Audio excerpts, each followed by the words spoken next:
Students, स्वागत है एक बार आपका फिर से मिस्ट्री के यूट्यूब के स्टडी मंत्र चैनल पर। प्रीवियस लेक्चर में हम लोगों ने डिस्कस कर लिया था कि प्लांट टिश्यू कल्चर में किस किस की रिक्वायरमेंट होती है। Today we will discuss about sterile techniques की स्टेराइल टेक्निक्स कौन कौन सी होती है उसके ऊपर आज हम लोग डिस्कस करेंगे। स्टेराइल टेक्निक्स को एसेप्टिक टेक्निक्स भी कहा जाता है। जो हमारा आज का थर्ड पॉइंट है उसको आज हम कंप्लीट करेंगे। जो प्रीवियस लेक्चर में पढ़ा था हम लोगों ने उसी के आगे का थर्ड पॉइंट है एसेप्टिक टेक्निक्स या स्टेराइल टेक्निक्स, जो कई बार आपके एग्जाम क्वेश्चन पेपर में पूछा भी जाता है कि स्टेराइल टेक्निक्स क्या होती है, तो उसी के ऊपर आज हम लोग डिस्कस करेंगे। तो हम लोग पहले आप लोगों को मैं थोड़ा बहुत इंट्रोडक्शन के रूप में बता देती हूँ कि स्टेराइल टेक्निक क्या होती है, फिर हम लोग इसके नोट्स प्रिपेयर करेंगे।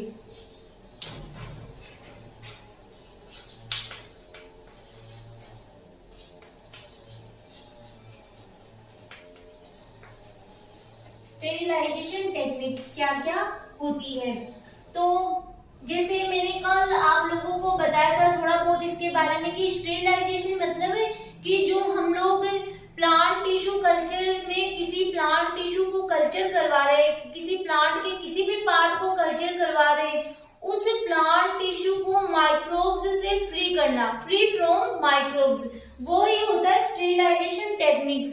जैसे हम लोग बात करते हैं ओवन में क्या किया जाता है, ओवन में हॉट ड्राई एयर के द्वारा माइक्रोब्स के द्वारा उस प्लांट टिश्यू को क्या किया जाता है, फ्री किया जाता है।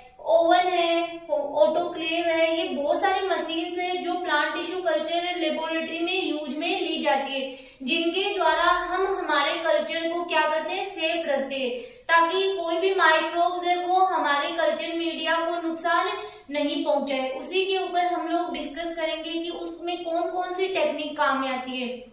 जैसे कि हमारे ग्लास वेयर है, प्लास्टिक वेयर है, इनको किसके द्वारा, ग्लास वेयर, बॉटल्स है, प्लास्टिक वेयर है, इनको किसके द्वारा स्टेरिलाइजेशन किया जाता है। इसके लिए लेबोरेटरी में क्या प्रेजेंट होते हैं, डिटर्जेंट प्रेजेंट होते हैं। क्या प्रेजेंट होते हैं, डिटर्जेंट प्रेजेंट होते हैं, जिनके द्वारा इनको वॉश किया जाता है और स्टेरिलाइज किया जाता है। जैसे कि मैंने बताया आपको कि इनके लिए तो डिटर्जेंट यूज लिया जाता है कि डिटर्जेंट के द्वारा इनको वॉश किया, फिर इनको मतलब थोड़े टाइम, एक सुटेबल टाइम तक इसको डिटर्जेंट सॉल्यूशन में रखा जाता है, फिर इनको टैप वाटर से वॉश किया जाता है, फिर इनको डिस्टिल्ड वाटर से वॉश किया जाता है। ये फर्स्ट हो चुका। सेकंड हम लोग बात करते हैं कि जो मेटल के इंस्ट्रूमेंट होते हैं, जैसे कि मेटल इंस्ट्रूमेंट है,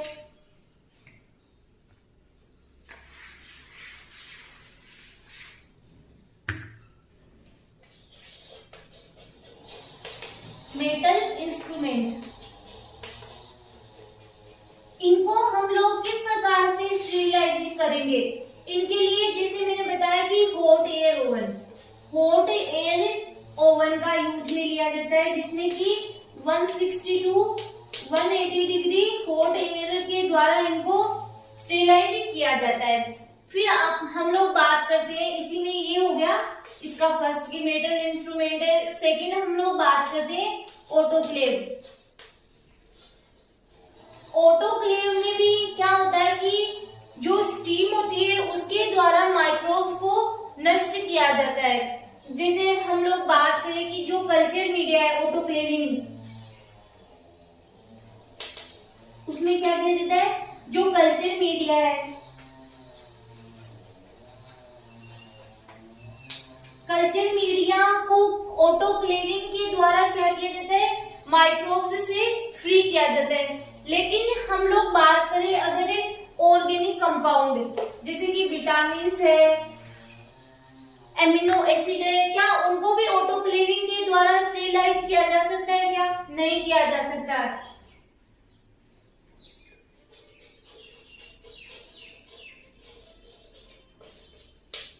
मेम्ब्रेन फिल्ट्रेशन, स्टेरिलाइजेशन,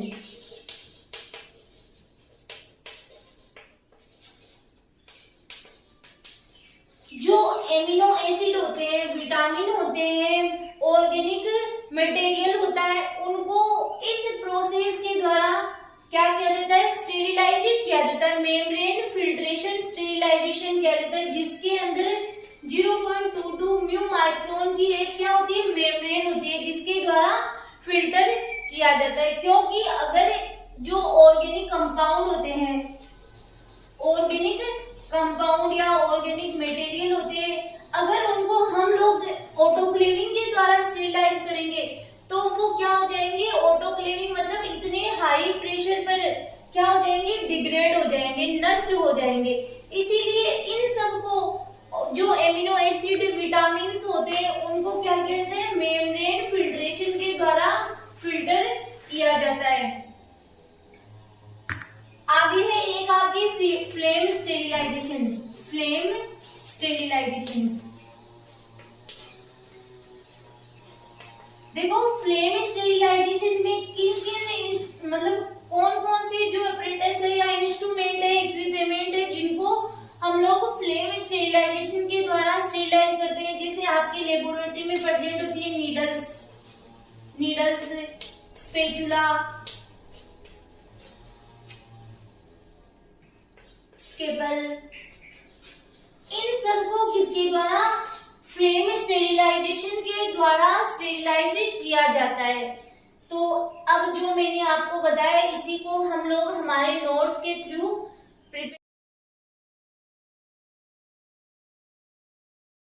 आगे हम लोग देखते हैं। जो मैंने आपको बताया वो ही नोट डाउन किया हो गया है कि sterile techniques, the plant tissue culture must be maintained in a sterile environment to eliminate microbe, fungi and pathogen.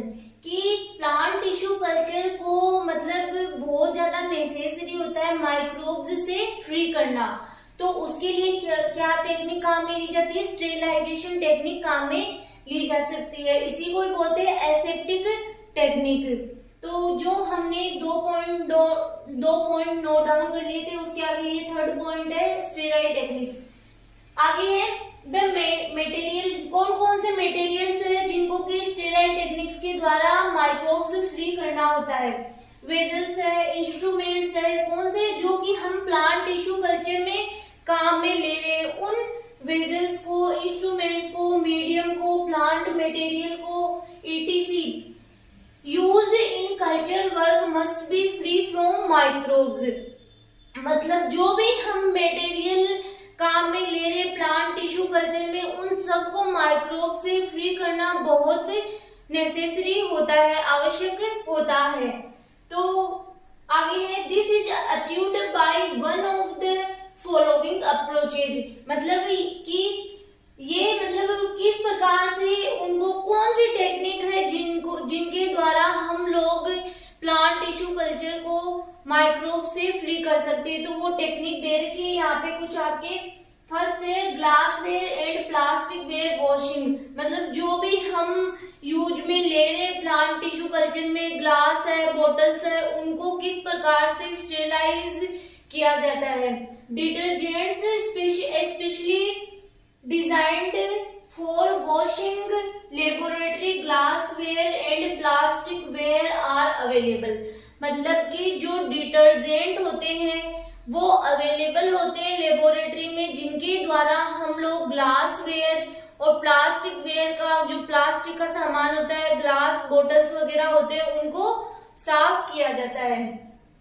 Detergent solution use करने के बाद सूटेबल पीरियड के बाद पहले टेप वाटर फिर डिस्टिल्ड वाटर का यूज करते हैं। मतलब डिटर्जेंट से इसको स्टेराइल करने के बाद में क्या करते हैं, इन मटेरियल को सूटेबल पीरियड के बाद मतलब थोड़े टाइम बाद में पहले टेप वाटर से फिर डिस्टिल्ड वाटर से भी वॉश करते हैं। फिर सेकेंड देर का आपके sterilizing the culture vessel and instrument. मतलब कौन कौन सी टेक्निक है स्टेरिलाइजेशन की जिसके द्वारा वेजल और इंस्ट्रूमेंट को हम लोग क्या करते हैं, स्टेरिलाइज करते हैं। फर्स्ट है हॉट एयर ओवन। आप सब जानते हो कि ओवन क्या होता है, नाम भी सुना हुआ है आपका अच्छे से। Metal instrument and aluminium foil can be can all be sterilize by exposure to hot dry air. कि जो ओवन होता है उसमें क्या होता है कि हॉट ड्राई एयर के द्वारा मटेरियल को स्टेरिलाइज किया जा सकता है 160 to 180 डिग्री सेंटीग्रेड फॉर 2 से 4 hours in A hot air oven. जो मेटल के इंस्ट्रूमेंट होते हैं और जो एल्यूमिनियम फॉइल होते हैं उन सबको हॉट एयर ओवन के द्वारा स्टेरिलाइज किया जाता है। फिर सेकंड है autoclaving. Autoclaving is the method of sterilizing with water vapour under high pressure. Nearly all microbes are killed on steam of an autoclave. Autoclave जो मशीन होती है वो एक प्रकार की, जैसे प्रेशर कुकर होता है ना, उस प्रकार की मशीन होती है जो कि कई इंडस्ट्रीज और हॉस्पिटल्स में भी यूज में ली जाती है कि स्टेरिलाइज करने के लिए।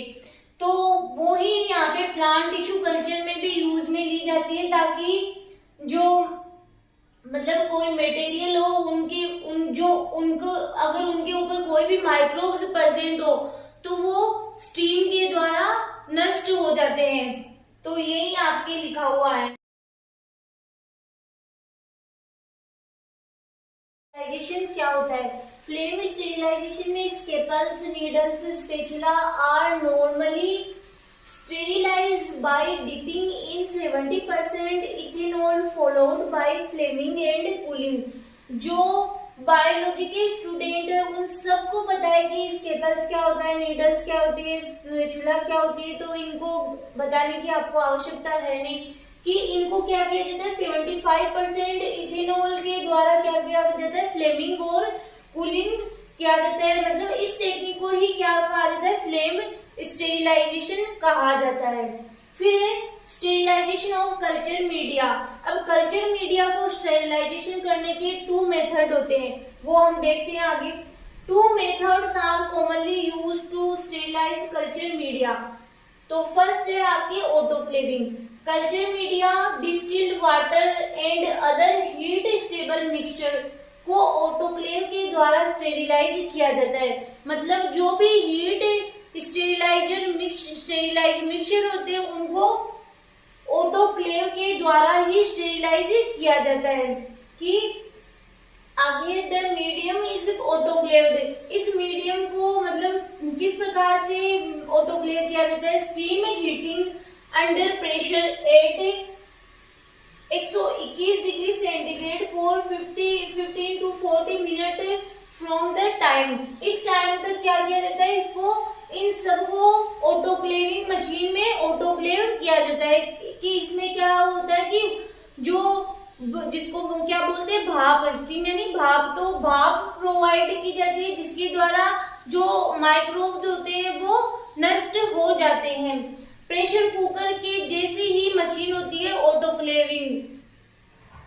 फिर membrane filtration sterilization. Membrane filtration sterilization क्या होता है, organic compound like growth regulators, amino acid and vitamins may be degraded during autoclaving. मतलब जो ऑर्गेनिक कंपाउंड होते हैं जैसे कि अमीनो एसिड है, विटामिन है, ये जब इनको ऑटोक्लेव द्वारा हम लोग स्टेरिलाइज करते हैं तो ये क्या हो जाते हैं, डिग्रेड हो जाते हैं। तो इनको स्टेरिलाइजेशन की प्रोसेस किसके द्वारा की जाती है, मेम्ब्रेन फिल्ट्रेशन स्टेरिलाइजेशन के द्वारा इनको स्टेरिलाइज किया जाता है।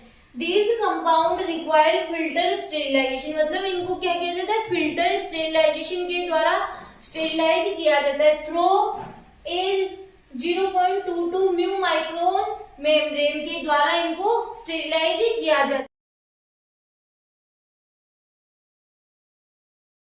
आगे students sterilization transfer area. The transference room where the laminar air flow chamber are is a place which must be kept very clean.